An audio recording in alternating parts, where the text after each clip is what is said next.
Bonjour à tous, ici Angelo pour une nouvelle vidéo. Petit sondage il y a quelques jours, question-réponse ou projection astrale. Boum, le résultat.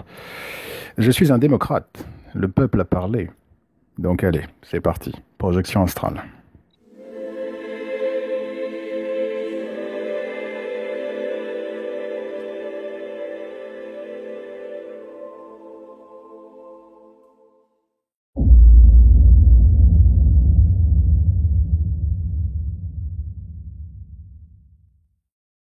Espace. Frontière de l'infini. Ah non, ça c'est pour autre chose.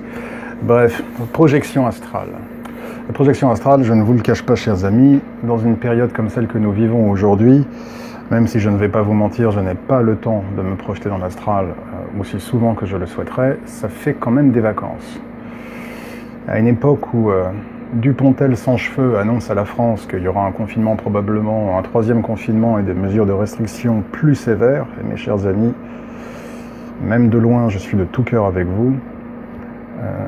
Pouvoir voler dans l'espace est quelque chose d'assez rafraîchissant. D'ailleurs, c'est assez intéressant quand on regarde la Terre vue de l'espace. Cette petite boule bleue qui tourne et tourne. Ça semble tellement paisible vu de là-haut. Si on nous disait qu'il y a autant de bordel sur Terre, vu de là-haut, on ne le croirait pas. Ça paraît très calme, tranquille, apaisé, presque harmonieux. Ce petit tournoiement, cette petite danse dans l'espace de la planète Terre. Mais évidemment, on sait que c'est pas comme ça que ça se passe.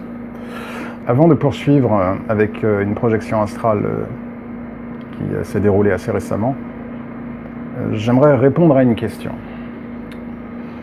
On m'a demandé, Angelo, est-ce que tu étais déjà projeté dans des plans démoniaques? Alors, la réponse est oui. J'ai déjà été amené à discuter dans d'autres vidéos de quelques expériences sombres de projection astrale, même si la projection astrale en tant que telle, et je tiens à le répéter, à des fins pédagogiques, n'est pas dangereuse. Vous avez beaucoup plus de risques de mourir en voiture qu'en projection astrale. Même si la projection astrale n'est pas dangereuse, oui, effectivement, nous pouvons être amenés à nous retrouver dans des plans parfois un peu glauques. Et j'ai déjà été amené à parler de certaines de ces expériences, notamment je vous renvoie à la vidéo trois expériences sombres de projection astrale, où notamment j'ai rencontré une espèce de créature avec la tête de Gargamel, avec le corps d'une abeille ou d'un insecte. C'était assez effrayant. Mais une projection astrale assez terrible, enfin assez impressionnante, enfin assez glauque, impressionnante. Vous savez qu'on prend l'habitude d'avoir des projections astrales, même quand on se retrouve dans des lieux, on va dire, qui nous feraient avoir une crise cardiaque sur Terre. Je sais pas, il y a un mécanisme qui fait que on vit le truc, quoi. Donc même si c'est horrible autour de soi, au pire on se réveille, mais en tout cas sur le coup, on vit la chose. Et je me souviens une fois, ça remonte à il y a un moment, celle-là ça remonte à il y a un moment. Je me suis retrouvé dans une espèce de... Comment est-ce que je pourrais décrire ça? C'est toujours difficile de décrire les lieux astraux avec des mots humains. Pour ceux qui ont vu un peu les films ou qui connaissent le jeu vidéo Silent Hill, c'était exactement ce genre de décor. Une espèce de décor, mais infernal, cauchemardesque. Voilà, cauchemardesque. Je me suis retrouvé dans une espèce d'hôpital psychiatrique ou d'asile d'aliénés, d'asile de fous, dans des plans astraux à très basse fréquence. Je vous laisse un peu imaginer la chose. Et je me suis retrouvé dans ce couloir dégueulasse. Un couloir avec des murs dégueulasses, et dans ce couloir, il y avait comme des brancards. Vous savez, comme à l'hôpital, quand vous marchez dans les couloirs d'hôpitaux, des fois, il y a des gens allongés sur des brancards, quoi, en plein milieu du couloir. C'était exactement ça. Sauf que là, ces brancards étaient un peu particuliers, et il y avait des individus qui étaient en train de se faire, enfin, qui étaient en état de torture, qui poussaient des cris absolument horribles, en étant en fait, ils n'étaient pas sur des brancards, ils étaient dans des cages. Dans ce couloir, des petites cages, des mini-cages, à se demander d'ailleurs comment ils pouvaient rentrer à l'intérieur et à souffrir le martyre. Et je marche dans ce couloir, j'entends ces gens hurler pendant que je longe le couloir, et tout au loin j'entends également des cris comme si on égorgeait une personne, comme si on égorgeait des personnes, plusieurs cris. Un truc assez horrible. Et je marche dans ce couloir, et donc à ma droite, parce que les portes étaient à droite, le long du couloir, donc je marche dans ce couloir, toutes les portes sont à droite, un peu comme des cellules, quoi, vous savez, des cellules de prison, quoi. Et une porte s'ouvre, et je vois une personne qui n'a pas l'air de faire partie de ce milieu. Une jeune femme qui semble frêle et en gros qui semble avoir besoin d'aide. Alors évidemment, moi, Angelo, stupide, idiot, à l'époque, j'avais pas tous mes réflexes que j'ai maintenant, évidemment, en projection astrale. Hein. Ce genre de choses ne m'arriverait plus aujourd'hui. Mais là, je vous parle d'une projection astrale qui remonte à il y a un moment. Je sais plus d'ailleurs si j'en avais parlé de cette projection astrale, j'ai un doute, j'espère que je ne me répète pas. Je pense pas. Et là, je rentre du coup dans cette cellule, vu que je vois cette jeune femme qui, elle, ne semblait pas appartenir à cet endroit, pour l'aider. Et au moment où je franchis le seuil de la cellule, le décor change, la porte se referme derrière moi, je me retrouve cette fois dans un long couloir avec la jeune fille qui court. Je la suis, et c'est quand je suis au milieu de ce nouveau couloir, alors qu'auparavant c'était juste une cellule carrée, quoi. Mais dès que je rentre, le décor change, il devient un grand couloir, la jeune femme court, et donc je vais pour la poursuivre, donc pour la rejoindre, quoi. Et au moment où je suis bien engagé dans ce couloir, j'entends derrière moi le bruit de la porte métallique qui se referme, et là j'ai tout compris. Je me suis dit, c'était un piège. Et là je me suis dit, oh merde. Et évidemment, à ce moment-là, qu'est-ce qui se passe? Je vois une figure horrible qui apparaît et qui fonce vers moi. Alors, une fois de plus, la beauté de la projection astrale, c'est qu'on a quand même des mécanismes de sécurité. Évidemment, immédiatement, je me suis réveillé. Puis évidemment, aucune interférence dans ma vie de tous les jours pour ceux qui auraient envie de me poser la question. Et Angelo, qu'est-ce qui s'est passé après? Ou qu'est-ce qui se serait passé si? Il ne se serait rien passé du tout. C'est juste que je me suis réveillé et l'expérience s'est terminée. Mais ça a été une expérience qui m'a marqué. Une expérience assez glauque. Mais, on n'est pas ici pour parler de glauque. On est ici pour parler de choses intéressantes. Mais bon, en même temps, voilà, pour ceux qui aiment bien les films d'horreur, j'espère que ce petit récit aura été divertissant. Non, plus de manière beaucoup plus intéressante, une projection astrale récemment où je prends conscience. Alors une projection astrale pour le coup fortuite. Je m'étais mis au lit assez tard, plus tard que d'habitude, et donc effectivement je pense que ça a dû un petit peu bousculer mon horloge interne et créer un petit peu un bazar énergétique, d'où le fait que cela ait abouti à une projection astrale. C'est même pas un rêve en plus, c'est que juste, je sais pas, j'ai conscience que je suis endormi, et d'un coup ma conscience se réveille, et quand ma conscience se réveille, je me sens comme aspiré dans un immense tunnel, tout va très très vite, tout. Et là je me retrouve dans un décor, soudain, assez luxueux, assez cosy je dois dire, assez cosy le décor, une espèce de... comment je pourrais décrire ça? Une espèce de bibliothèque classieuse. Genre, il faut que j'arrête de dire genre, mais vraiment je cherche mes mots. Un peu, vous voyez un peu l'époque, les Sherlock Holmes, l'époque victorienne je crois, vraiment stylé avec des beaux bâtiments, avec des intérieurs un peu à la Sherlock Holmes, quand on voit les vieux Sherlock Holmes, l'intérieur cosy, bibliothèque, librairie avec plein de bouquins, la petite cheminée, voilà, un peu cette ambiance-là. Donc une ambiance très cosy. Et là, je me retrouve face à un groupe d'individus, d'hommes. Il y avait des femmes également, maintenant que j'y pense. Un groupe d'individus, et je sais, alors je ne sais plus s'ils me le disent ou si je le sens ou si je le sais, n'oubliez pas qu'en projection astrale, tout est télépathique. C'est-à-dire que les êtres que vous allez être amenés à croiser, vous allez avoir des informations sans forcément avoir eu besoin de poser des questions ou d'exprimer une demande. Et la raison effectivement pour laquelle cela arrive, c'est que la communication dans l'astral est télépathique. Il n'y a pas la barrière physique du langage comme nous le connaissons ici sur Terre, donc tout se fait par l'énergie, par la pensée. Et donc je sais, ou on me dit, parce que du coup c'est très confusionnant, parce que parfois ça peut être un peu délicat de savoir est-ce que j'ai posé la question, est-ce qu'on m'a dit quelque chose, ou est-ce que je l'ai su parce qu'on m'a envoyé l'information, c'est toujours un peu délicat. Mais on va dire que, bon, voilà, je l'ai senti, je l'ai su, que ce groupe d'individus est juif, est d'origine juive. Voilà, donc je me retrouve dans cette bibliothèque très cosy, vraiment très raffinée, esthétique, des goûts d'esthète, vraiment, on est vraiment dans du bel endroit, hein. Dans de l'endroit, je ne sais pas si je peux dire de luxe, mais vraiment raffiné, vraiment une belle pièce, avec des énergies, les énergies dans cette pièce, c'était des énergies de paix, de connaissance, de beauté. Et donc je me retrouve avec ce groupe d'individus qui irradient ce même genre d'énergie, c'est-à-dire j'ai des énergies d'esthète, j'ai des énergies de beauté, j'ai des énergies d'intelligence, j'ai des énergies raffinées, j'ai des énergies subtiles. Donc rien à voir avec la toute première expérience astrale dont je vous ai parlé il y a quelques minutes. Et donc je me retrouve face à ce groupe d'individus et je sais qu'ils sont juifs. Le détail a son importance.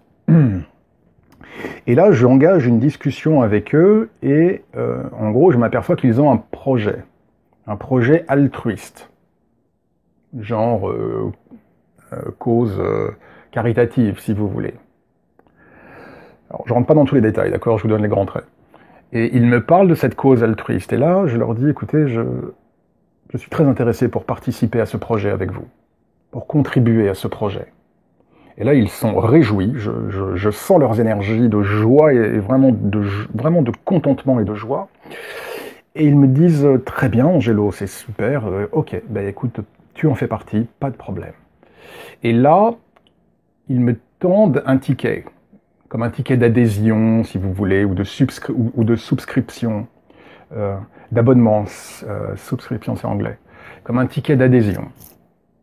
Et là, je prends ce ticket, et je me rends compte qu'il est payant. Et je me rends compte que ce ticket, donc pour participer donc à leur cause caritative, c'est un ticket qui coûte 72 €. Et je me souviens que sur le coup, je me dis, waouh, damn, waouh, fichtre, 72 €, je ne m'attendais pas à ce que ce soit comme ça, enfin à ce que ce soit, waouh, c'est une petite somme, 72 €. Mais la pensée disparaît aussi vite qu'elle apparaît, et je consens à donc valider ce ticket, et donc évidemment, alors non pas à payer, parce qu'évidemment je ne me souviens pas avoir donné de l'argent, je ne me souviens pas avoir payé. C'est juste qu'en voyant ce ticket, je l'ai validé. Donc c'est comme si je payais, mais je l'ai validé. Je me suis dit, ok, pas de problème. Et à partir de ce moment-là, la salle s'est illuminée d'une lumière incandescente que les yeux humains ne pourraient pas soutenir. Et je me suis retrouvé entouré de lumière tournoyante tout autour de moi. Et l'expérience a été vraiment extrêmement paroxystique, assez indéfinissable, et avec un sentiment de joie, de plénitude et de bien-être que j'ai éprouvé. Et la scène s'est arrêtée.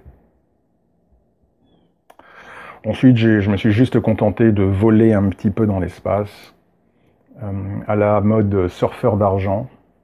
D'ailleurs, en me prenant pour le surfeur d'argent, c'est ça la beauté de l'astral, c'est qu'on peut...